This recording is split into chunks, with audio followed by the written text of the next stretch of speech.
Bonjour tout le monde, j'espère que vous allez bien. C'est Raphaël. Aujourd'hui, on se retrouve pour une autre piqûre lecture. J'ai cru comprendre que vous appréciez la lecture. Puis, tant mieux, parce que moi aussi. Alors, pour ceux qui ne sont pas trop familiers avec le concept de piqûre lecture, en fait, il s'agit de présenter des œuvres que j'aime et de vous en lire un petit passage. Et puis, si ça vous intéresse, libre à vous d'aller vous procurer le livre pour le lire. Donc voilà, c'est tout.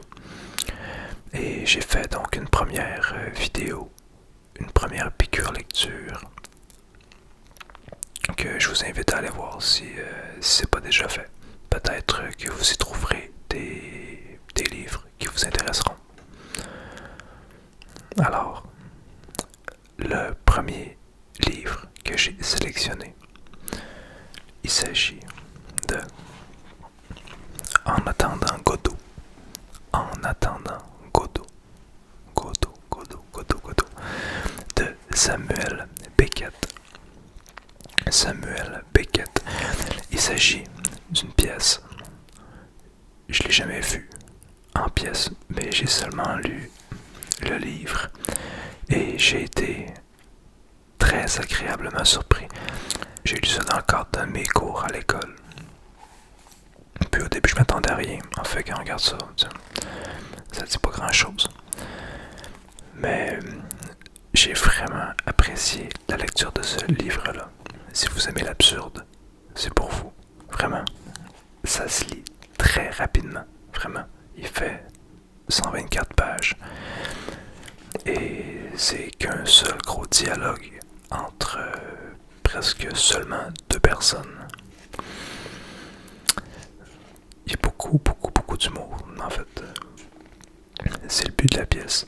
Je vais vous lire la 4e de couverture. Vous me demandez mes idées sur En attendant Godot, dont vous me faites l'honneur de donner des extraits au club d'essai. Et en même temps, mes idées sur le théâtre. Je n'ai pas d'idées sur le théâtre. Je n'y connais rien. Je n'y vais pas. C'est admissible. Ce qui l'est sans doute moins, c'est d'abord, dans ces conditions, d'écrire une pièce et ensuite, l'ayant fait, de ne pas avoir d'idées sur elle non plus. C'est malheureusement mon cas. Il n'est pas donné à tous de pouvoir passer du monde qui s'ouvre sous la page à celui des profits et pertes et retours imperturbables, comme entre le turbin et le café du commerce. Je ne sais pas plus sur cette pièce que celui qui arrive à la lire avec attention. Je ne sais pas dans quel esprit je l'ai écrite, je ne sais pas plus sur les personnages que ce qu'ils disent, ce qu'ils font et ce qui leur arrive. De leur aspect, j'ai dû indiquer le peu que j'ai pu entrevoir, les chapeaux melons par exemple. Je ne sais pas qui est Godot, je ne sais même pas, surtout pas s'il existe, et je ne sais pas s'ils y croient ou non, les deux qui l'attendent. Les deux autres qui passent vers la fin de chacun des deux actes, ça doit être pour rompre la monotonie. Tout ce que j'ai pu savoir, je l'ai montré. Ça n'est pas beaucoup, mais ça me suffit et largement. Je dirais même que je me serais contenté de moins. Quant à vouloir trouver à tout cela un sens plus large et plus élevé, à emporter après le spectacle, avec le programme et les esquimaux, je suis incapable d'en voir l'intérêt. Mais ce doit être possible. Je n'y suis plus et je n'y serai plus jamais. Estragon, Vladimir, Pozzo, Loki. Leur temps et leur espace, je n'ai pu les connaître un peu, que très loin du besoin de comprendre. Ils vous doivent des comptes peut-être, qu'ils se débrouillent sans moi. Eux et moi, nous sommes quittes. Samuel Beckett, janvier 1952. Donc ça en dit long sur l'œuvre. Est-ce que c'est sincère? J'imagine que oui. Alors, il a pondu ça, il y a eu des idées qui se sont enchaînées, puis voilà ce que ça a donné. Donc déjà, en lisant la 4e couverture, vous savez un petit peu à quel ton vous attendre. Je vous lis le début. Alors, il s'agit d'une conversation entre deux personnages, Estragon et Vladimir. Route à la campagne avec arbre, soir. Estragon, assis sur une pierre, essaie d'enlever sa chaussure. Il s'y acharne des deux mains, an à an. Il s'arrête, à bout de force, se repose en haletant, recommence, même jeu. Entre Vladimir. Estragon, renonçant à nouveau. Rien à faire. Vladimir, s'approchant à petits pas raides, les jambes écartées. Je commence à le croire. Il s'immobilise. J'ai longtemps résisté à cette pensée en me disant « Vladimir, sois raisonnable. Tu n'as pas encore tout essayé. » Et je reprenais le combat. Il se recueille, songeant au combat. À Estragon. Alors, te revoilà toi. Estragon, tu crois? Vladimir. Je suis content de te revoir. Je te croyais parti pour toujours. Estragon. Moi aussi. Vladimir. Que faire pour fêter cette réunion? Il réfléchit. Lève-toi que je t'embrasse. Il tend la main à Estragon. Estragon avec irritation. Tout à l'heure. Vladimir, froissé. Peut-on savoir où monsieur a passé la nuit? Estragon, dans un fossé. Vladimir, un fossé? Où ça? Je vais arrêter de dire les noms là. Un fossé? Où ça? Par là. Et on ne t'a pas battu? Si, pas trop. Toujours les mêmes. Les mêmes? Je ne sais pas. Silence. Quand j'y pense, depuis le temps, je me demande ce que tu serais devenu sans moi. Tu ne serais plus qu'un petit adossement à l'heure qu'il est. Pas d'erreur. Et après? C'est trop pour un seul homme. Un temps, avec vivacité. D'un autre côté, à quoi bon se décourager à présent? Voilà ce que je me dis. Il fallait y penser. Il y a une éternité, vers 1900. Assez, aide-moi à enlever cette saloperie. La main dans la main, on se serait jeté en bas de la tour Eiffel. Parmi les premiers, on portait. Beau alors.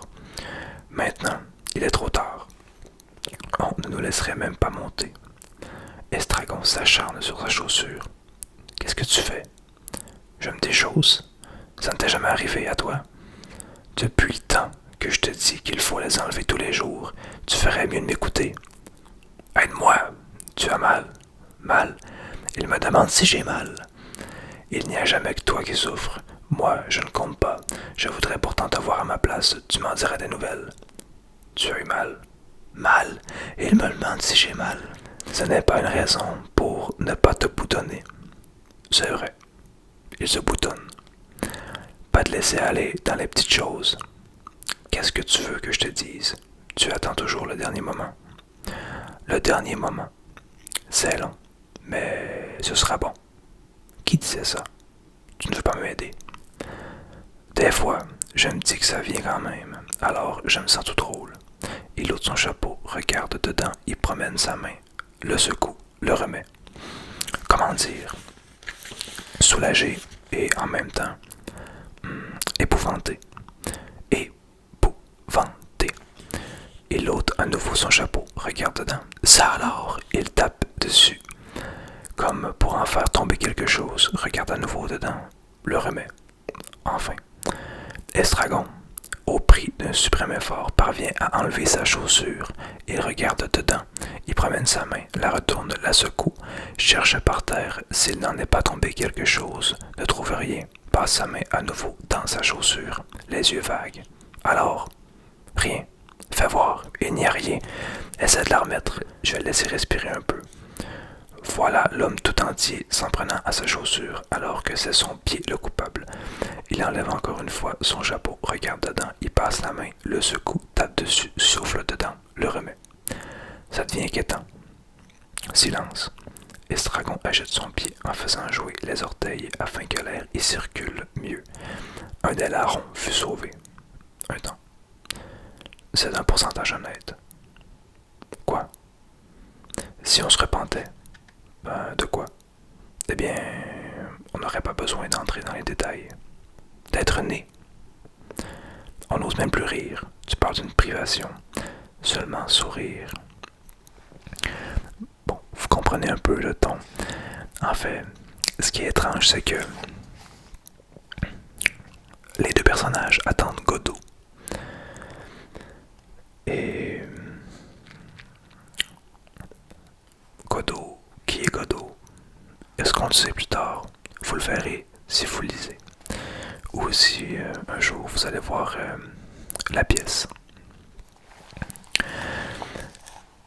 C'est toujours des drôles de discours, des drôles d'échanges entre les personnages, vraiment loufoques, complètement durs à suivre. Mais en même temps, je sais pas pourquoi, mais ça nous pousse quand même à continuer puis à le terminer. Donc, je trouvais pertinent de vous le présenter aujourd'hui. Alors que vous alliez voir la pièce ou que vous lisiez le livre, moi je vous conseille un des deux, même les deux. Fortement, si j'avais l'occasion d'aller voir la pièce, c'est sûr que j'irais. C'est un coup de cœur pour moi, vraiment. Je vous conseille En attendant Godot de Samuel Beckett. Le second livre que j'aimerais vous présenter, c'est Héloïse de l'auteur Anne Hébert. Héloïse de Anne Hébert. Anne Hébert. Sur la quatrième de couverture, on a un petit résumé de l'histoire et aussi une présentation de l'auteur, donc je vais vous lire les deux. En commençant par l'auteur. Anne Hébert est née à Sainte-Catherine de Fossambeau, près de Québec, où elle a fait ses études. Après 2 recueils de poèmes et un recueil de nouvelles, Le Torrent. Elle publie en 1958 Les Chambres de bois, roman chaleureusement accueilli par la critique et qui lui a valu le prix France-Canada. Son roman Kamouraska a obtenu le prix des librairies en 1971, Les Fous de Bassan, le prix Femina en 1982, L'Enfant chargé de songes, le prix du gouverneur général en 1992. Après de longues années passées en France, Anne Hébert est retournée vivre au Québec. Elle s'y est éteinte en janvier 2000. Et pour ce qui est de Héloïse, Bernard et Christine vont se marier. Un couple de jeunes gens d'aujourd'hui. Un mariage d'aujourd'hui. Un bonheur apparemment sans histoire. Mais dans le métro parisien, Bernard rencontre Héloïse. Dès lors, son existence dérive vers un autre univers, vers un autre temps, loin du monde ordinaire. Au bout de cette dérive, Bernard trouvera-t-il l'accomplissement de sa vie ou l'accomplissement de sa mort? Avec ce court récit, Anne Hébert, l'auteur de Kamouraska et des Enfants du Sabbat, aborde de nouvelles rives. Elle prend résolument pied sur les terres du fantastique, là où le destin des hommes et des femmes ne se joue pas seulement selon l'ordre de la raison. Alors vous voyez quand même qu'on reste très vague sur l'histoire. Et c'est parce qu'il y a un très bon punch auquel on s'attend pas du tout. Et ce que j'ai beaucoup apprécié de ce livre-là, c'est qu'en fait, on dirait simplement une petite histoire d'amour entre deux personnes, mais il s'installe quelque chose de plus que je peux pas vous décrire, parce que ça briserait l'essence du livre. Mais vraiment encore un livre très court. Un livre qui fait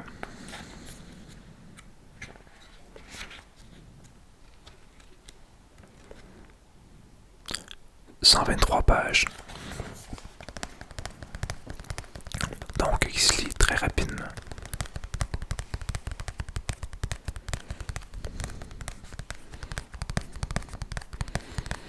Alors, si vous avez un après-midi à tuer, une soirée, bref, quelques heures, je vous le conseille. Ça se lit très bien et c'est vraiment bon. Ce livre-là a été une agréable surprise pour moi.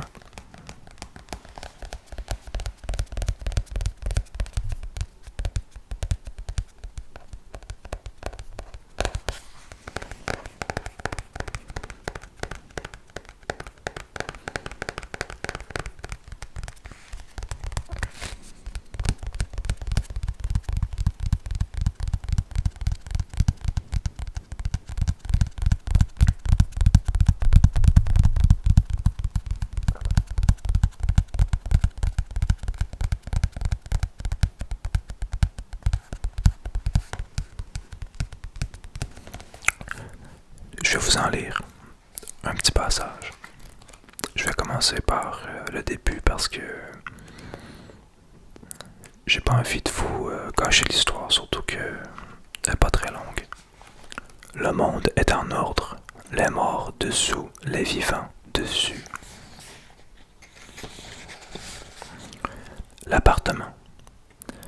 L'immeuble de 3 étages tressait ses moulures de pierre, ses ornements outrés, sa blancheur originelle et crayeuse étrangement conservée. Quelques maisons comme endormies, des arbres, des jardins secrets, une sorte d'enclave oubliée au cœur de la ville, non loin du bois. On avait accès au numéro 6 de la villa par une large porte de bois sculptée. Au-dessus de la porte, parmi les volutes de pierre, une tête de femme à la chevelure défaite. Le hall spacieux respirait l'ancien et le vide, un peu comme une gare désaffectée. Au bout d'un moment, l'ascenseur retenait toute notre attention. Un délire de fer forgé et de verre dépoli, rosaces et liserons, feuillage, guirlandes et torsades. Bientôt, on avait les yeux brouillés et la tête qui tournait. Dans un craquement de bateau en perdition, l'ascenseur se mettait en marche.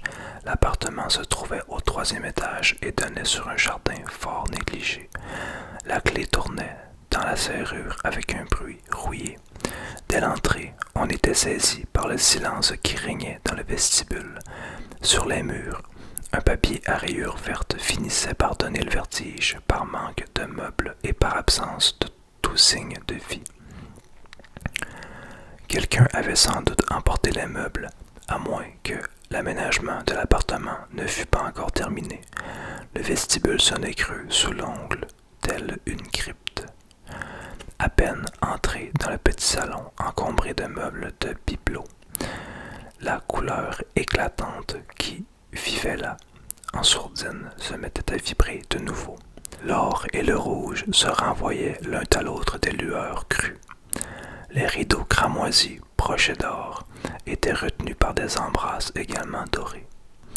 2 petits sofas en acajou recouverts de tissus fleuris se faisaient face, tandis qu'une ribambelle de sièges frêles, aux formes contournées, aux dossiers incommodes, était disposée de ci, de là, comme pour une réception. Sur un socle, un buste de plâtre représentait une créature sévère, ni homme ni femme, l'air absent.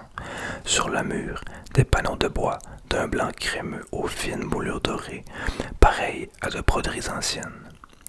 La large cheminée avait un dessus de marbre blanc veiné de noir. Au centre de la cheminée, un bronze représentait Orphée jouant de la lyre. Au milieu, des bêtes sauvages pâmées, une glace un peu piquée, encadrée d'or, reflétait la pièce en son entier. Une table ronde recouverte d'un tapis à franges traînant jusque par terre, des coussins de velours unis, des poufs à cordelière et à glands, une plante d'un vert gris dans une étrange jardinière en paille d'un ocre violent. La visite de la chambre se faisait dans une lumière diffuse à cause des becs de gaz aux abat-jours laiteux. Le papier sur le mur vibrait de fleurs roses et de feuilletages bleus extrêmement joyeux. Le lit de cuivre occupait une grande place. On l'avait dégarni et le matelas de plumes recouvert de coutilles rayées était roulé et attaché par des ficelles, ce qui évoquait de nouveau l'idée de départ ou d'aménagement. Sur la cheminée et sur la petite table de chevet, des dessus de dentelle au crochet, un châle de cachemire jeté sur un fauteuil, les rideaux de satin rose luisaient doucement, un panneau de guipure représentait un signe parmi les vagues. Un petit chandelier d'argent à la bougie intacte avait l'air d'attendre sur la table de chevet. Une boîte d'allumettes de marque périmée demeurait à portée de la main.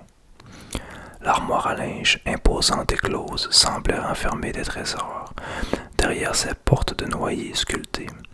La salle de bain possédait une baignoire haute sur pattes à l'émail un peu jaunie, des robinets de cuivre et un immense réservoir d'eau en cuivre également. Je vais m'arrêter là parce que bon, c'est une longue description, mais juste après, on commence à parler de nos deux amoureux, Christine et Bernard. Donc c'est pas que des descriptions tout le long du livre. Ça commence par la suite.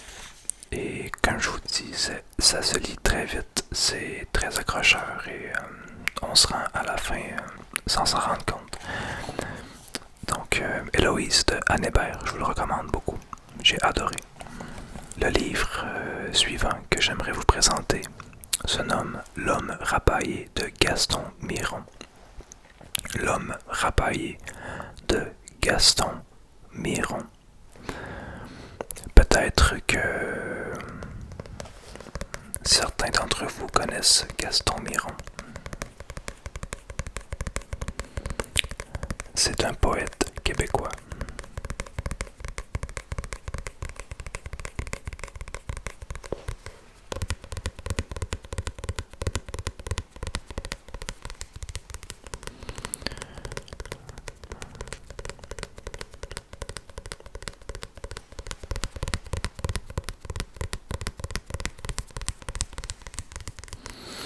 Et L'homme rapaillé est un recueil de,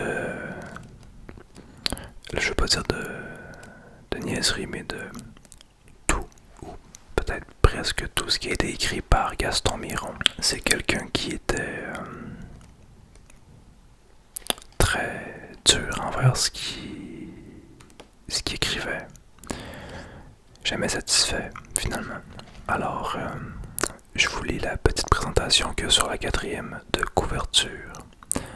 Né à Sainte-Agathe-des-Monts en 1928 et mort à Montréal en 1996, Gaston Miron est l'auteur de L'homme rapaillé, recueil sans cesse repris et augmenté depuis 1970 au fil des rééditions. Considéré comme un classique de la littérature de langue française, cette œuvre a été traduite en plusieurs langues.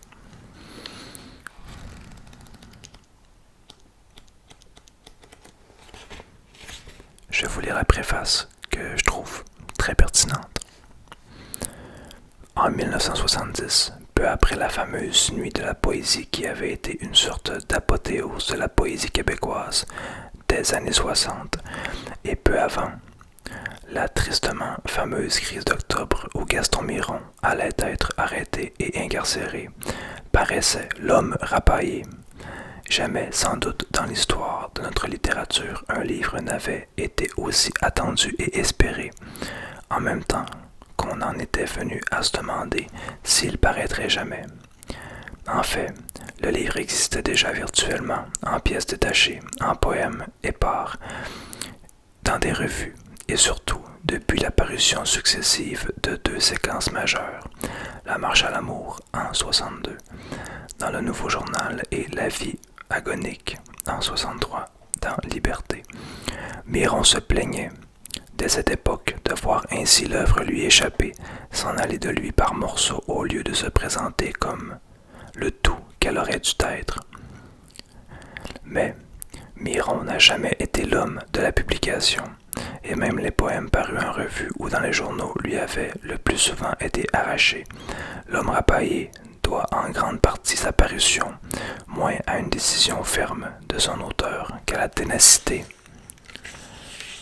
et à la volonté de Georges-André Vachon, qui publia finalement le manuscrit dans la collection du prix de la revue Études françaises à l'Université de Montréal.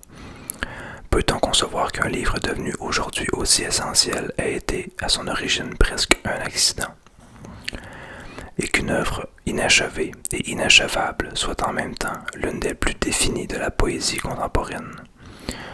Il me semble qu'on ne peut pas parler de L'homme rapaillé sans faire référence à cette contradiction profonde qui détermine sa genèse et son avenir. D'un côté, en effet, voici par excellence un monument aussi somptueux qu'incontournable avec tout ce que cela comporte de valeur symbolique, mais aussi le risque de banalisation et la souffrance inévitable subie par son auteur, qui s'y trouve souvent enfermé. De l'autre, voici un livre qui s'est refusé de tout temps à devenir un livre, à trouver sa forme définitive qui n'a cessé de se modifier et de croître, absorbant au fil des années courtes pointes, notations et fragments divers. Ironie du sort, le poète de l'inachèvement, de l'irrésolution à se fixer, l'homme de la non-publication se voit irrémédiablement identifié à un livre unique, irremplaçable, devenu d'ores et déjà un classique. Cette contradiction est d'autant plus riche que certains propos de Miron, encore jeune, la montraient au cœur de toute son entreprise d'écrivain. Il y a une certitude dans ma vie. La littérature, ou si tu veux l'écriture, a été accidentelle, écrit Miron à Claude Haefely en 60. Mot troublant qui questionne en profondeur ce qu'on appelle ordinairement la volonté ou la décision d'écrire. Je vais vous en lire quelques-uns. Alors dans la section influence, 200 comme dans 2 et 100, du 100 pas le nombre 200. Mer jour, et de harpe sans oiseaux, pour de secrètes marées disparues, dans l'anfractuosité des silences, tu ratisses à rebours les souffles à mon cœur capiteux.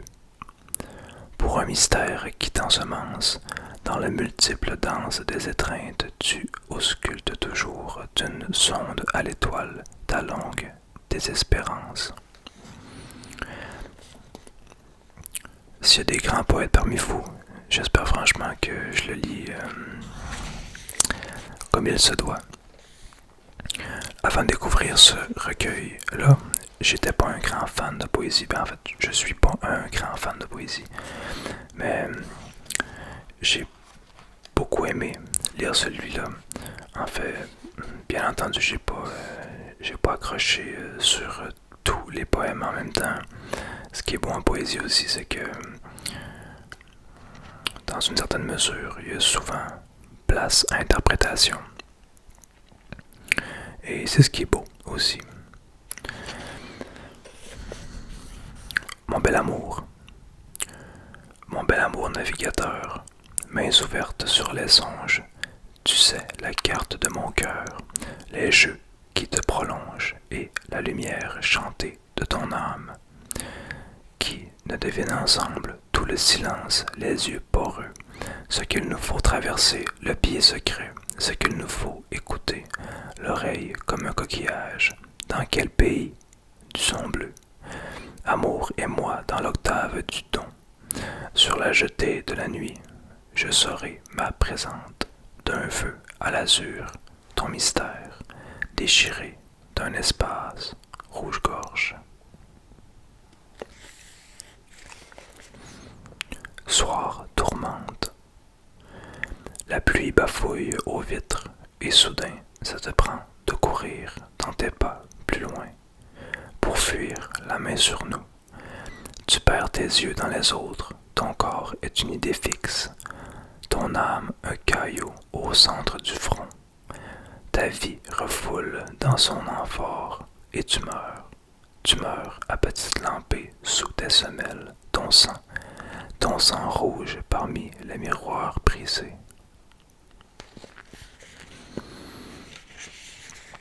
Je vais m'arrêter ici.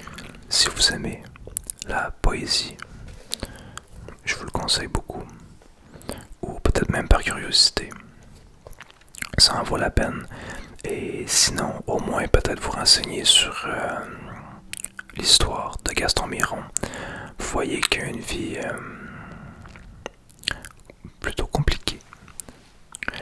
Le dernier livre que j'aimerais vous présenter, très différent. En fait, je sais plus pourquoi.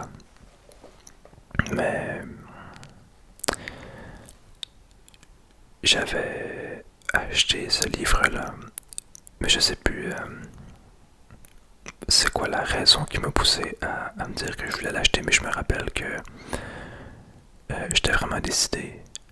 J'étais allé sur le site d'une librairie, puis je me suis dit, ok, je veux lire ça, ça m'intéresse vraiment, mais je sais pas c'était quoi le déclencheur à ça. Il s'agit d'une brève histoire du temps de Stephen Hawking. Une brève histoire du temps de Stephen Hawking.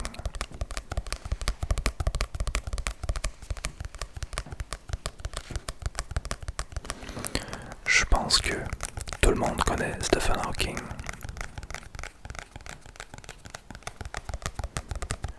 Un homme grand qui n'a pas forcément besoin de présentation.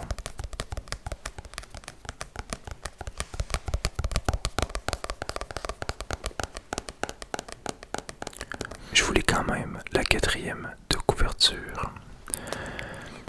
Stephen Hawking est universellement reconnu comme l'un des plus grands cosmologistes de notre époque et l'un des plus brillants physiciens depuis Einstein. Successeur de Newton, il occupe à l'université de Cambridge la chaire de mathématiques et il s'est rendu célèbre pour ses travaux sur les origines de l'univers. À savoir cependant, pour ceux qui sont pas au courant, que Stephen Hawking est décédé maintenant. On sait que Stephen Hawking lutte depuis plus de 30 ans contre une maladie neurologique très grave. On n'en trouvera que plus fascinant cet extraordinaire effort d'un esprit scientifique pour parvenir à une compréhension ultime des secrets de l'univers. Ce qui nous amène à la présentation du livre. Une brève histoire du temps est le premier livre qu'il ait décidé d'écrire pour le non-spécialiste. Il y expose, dans un langage simple et accessible, les plus récents développements de l'astrophysique concernant la nature du temps et du monde, retraçant les grandes théories du cosmos de Galilée et Newton à Einstein, et Poincaré. Racontant les ultimes découvertes de l'espace, expliquant la nature des trous noirs, il propose ensuite de relever le plus grand défi de la science moderne, la recherche d'une théorie unitaire combinant et unifiant la relativité générale et la mécanique quantique. Ça, c'est bien moi. Parfois, j'écoute des films ou j'ai une discussion avec quelqu'un, et là, je vais même questionner sur pour vrai, n'importe quoi. Et ça, c'est le genre de choses que je me pose, mettons. C'est quoi un trou noir? Comment ça fonctionne? Puis là, je sais pas, je me mets à faire des recherches sur Internet, puis finalement, là, je passe 1 heure, 2 heures à m'informer sur des sujets que je connaissais pas pantoute. Mais c'est vraiment des bulles qui me passent. Ça m'arrive régulièrement. Puis les sujets ont aucun rapport entre eux. Aucun. Dernièrement, je sais pas pourquoi, j'avais recherché des informations sur les pigeons voyageurs. Parce que je concevais pas qu'on puisse entraîner un pigeon pour envoyer des messages. Ça passe par n'importe quoi. Il y a tellement des choses qu'on sait pas dans la vie. Puis des choses des fois simples mais qu'on connaît pas. Bref, vous voyez que je vais passer des pigeons voyageurs au trou noir. Alors, j'ai un étendu de questionnement assez grand. Je m'étais retrouvé sur ce site-là, aucun sens, WikiHow, sur comment entraîner son pigeon voyageur. Puis, pendant un instant, je me suis demandé si c'était une blague. Parce que, en tout cas, là-dessus, il y a tellement n'importe quoi, c'en est ridicule. Vous irez voir ça si vous voulez rire. Comment entraîner son pigeon voyageur sur WikiHow. J'ai découvert ça il y a une semaine ou deux. Si on revient à notre livre, j'aimerais mettre un petit bémol dans un langage simple et accessible. Le début, je comprends bien. Vraiment, c'est énormément d'informations condensées dans chacune des pages. Vous voyez là, c'est assez intense. Une écriture minuscule, des gros blocs de texte, puis c'est correct là.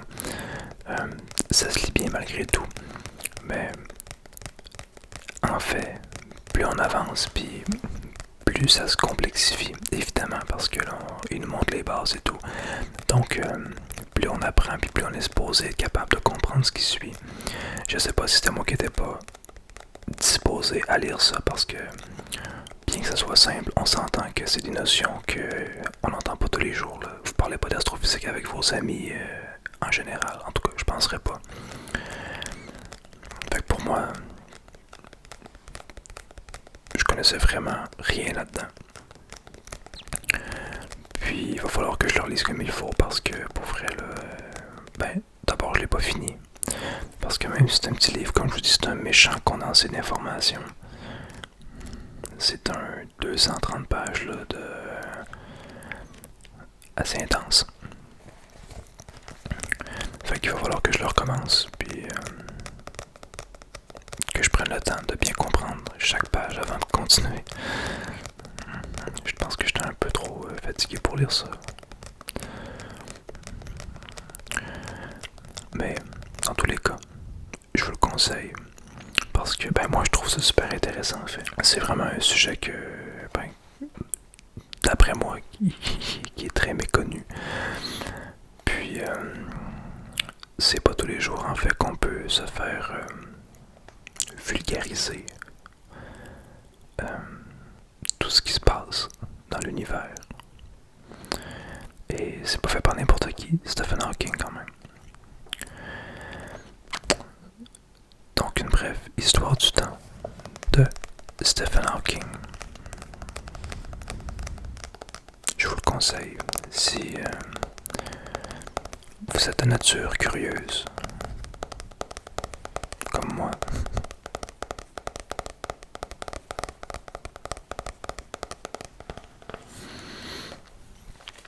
Quand même très différent des autres livres que je vous ai présentés auparavant. Ça mettrait fin à notre deuxième piqûre lecture.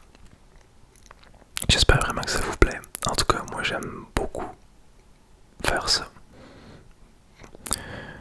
Je fais dans ma bibliothèque, puis je choisis des livres dont j'ai envie de vous parler. Je vais un peu au feeling chaque fois. Dites-moi ce que vous en pensez. Comme toujours, j'apprécie énormément vos retours en commentaire. Et on est de plus en plus. Ça me fait très plaisir de vous lire en commentaire. C'est toujours des commentaires très agréables, constructifs, bienveillants. Ce que j'aime beaucoup de la communauté ASMR en fait. Parce qu'on s'entend que sur YouTube, il y a de tout. Mais la communauté ASMR en général, est géniale. Donc, n'hésitez pas à me dire ce que vous en avez pensé. Est-ce qu'il y a un de ces livres-là que vous auriez envie de lire, qui vous a vraiment intrigué? Dites-moi ça en commentaire, ça m'intéresse.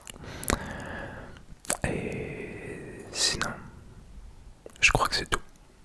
Ouais, j'espère que tout va bien pour vous.